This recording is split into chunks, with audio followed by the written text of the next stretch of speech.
দেখ রাজু আর মিনা, আজ আমি তোদের একটি জাদুর থিসা মানচিত্র দিচ্ছি। এটি তোদের জ্ঞানের পাহাড়ে নিয়ে যাবে। সেখানে এক বিরাট গুপ্তধন লুকানো আছে। ইয়ে, গুপ্তধন!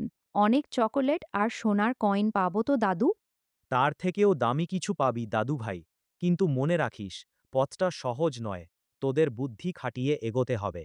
তুমি চিন্তা করো না দাদু, আমরা ঠিক গুপ্তধন খুঁজে বের করব। চলো মিনা।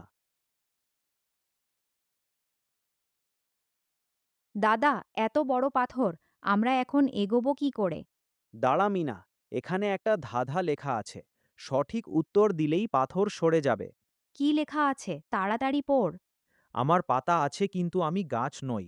আমার মেরুদণ্ড আছে কিন্তু আমি মানুষ নই। বল তো আমি কে? পাতা আছে, মেরুদণ্ড আছে। এটা কি কোনো নতুন শাকচুন্নি দাদা? আরে না বোকা, এর উত্তর হলো বই। বইয়ের পাতা থাকে আর বাঁধাই করা অংশকে মেরুদণ্ড বা স্পাইন বলে। দারুণ দাদা, বই পড়ে তো গুপ্তধনের রাস্তাও খোলে দেখছি।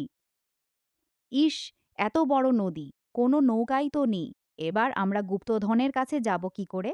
ভয় নেই মিনা, প্রকৃতি আমাদের সব সমাধান দিয়ে দেয়। আমাদের শুধু বিজ্ঞানকে কাজে লাগাতে হবে।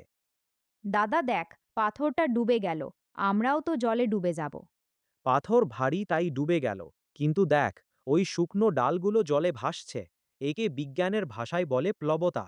কাঠ জলের চেয়ে হালকা, তাই ভাসে। চল, আমরা শুকনো ডাল আর লতাপাতা দিয়ে একটা ভেলা বানাই।